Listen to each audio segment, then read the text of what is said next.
My name is Alan. I'm a member of the Stirling University Community Researcher team, which is a team of researchers that are looking into the impact that the Life Changes Trust's funding has had. I am a member of one of the beneficiary groups of the Life Changes Trust, just like all of the co-researchers.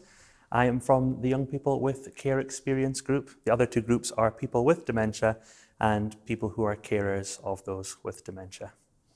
Today, on the 5th of October 2021, we met to talk about our journey and the project that we've been on for the past couple of years.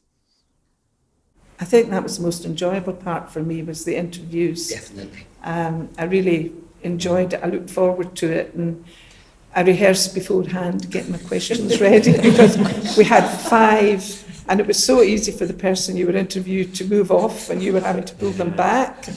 Louise kept us right, didn't she? To try and get these 5 key points.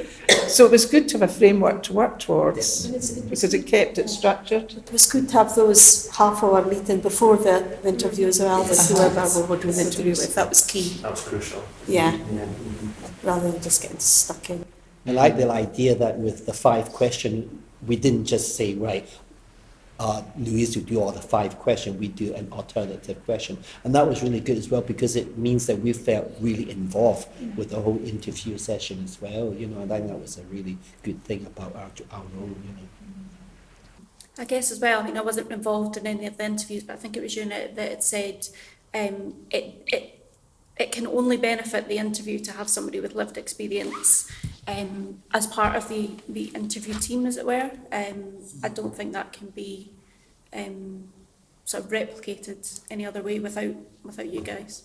Mm-hmm. I did want to say especially that having the diversity of the group. I think we did kind of mention that, but that's a key part that I think if this were to happen again, that would be a great part of doing it. Not having just co-researchers that are isolated in silos, but having, you know, young people with care experience and people with dementia and carers of people with dementia. I think that's really been, it's so hard to put into words, but I think that's really benefited us in tangible ways as well. I just don't have the words to describe exactly how that's happened.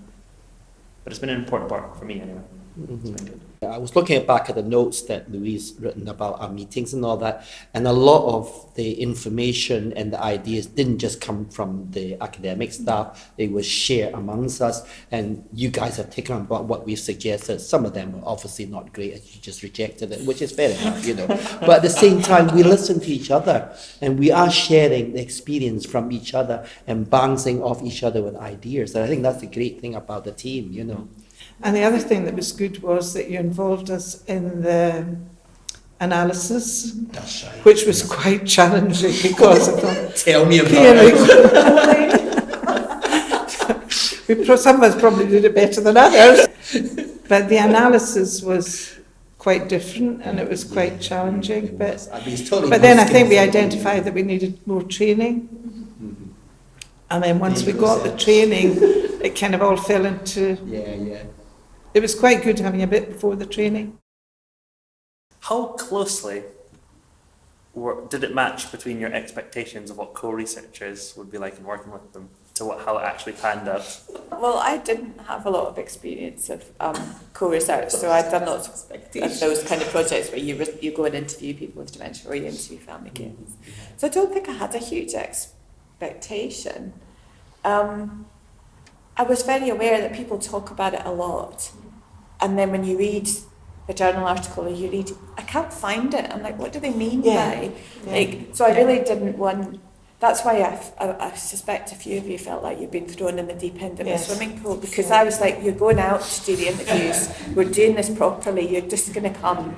I don't really care that you signed up last week, you can come and interview this trustee with me this week on Zoom, we'll be fine. I mean, in a way, you listed a few bullet points about the co-researchers, but throughout the last 20 months, the team has moved the goalposts all the way for the better, I think, you know, and I think that's really what co-research is all about, isn't it? You listen, everybody listens to each other's information, bounce off ideas, and I think that's what's the good thing that came out of it over the last 20 months. You know, our team here, we're all equals, you know. And I think that's a good way to move forward with a lot of projects and organizations. We shouldn't just have that person there. I know the reason why that person's there, because if anything goes wrong, it's your fault. You know, I think that's part of the problem being a leader, you know, so watch out, Alan.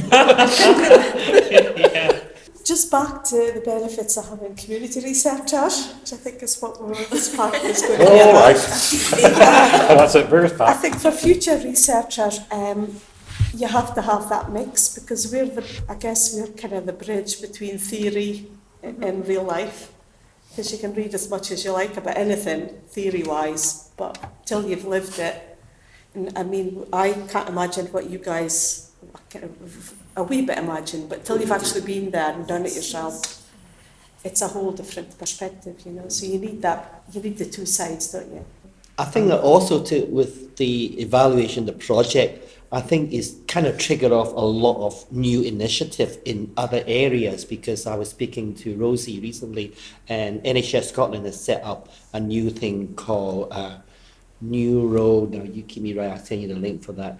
And basically they're looking for partners in research, which is their definition of community researchers, you know. So that means that what you guys have started here has triggered out a lot of new initiative right through the area. So they're looking at people from the academic side and the people who are living with that particular area, like in dementia. I'll get you the proper link later on, you know. They're looking for people. And I think the project itself has created a legacy, Yeah.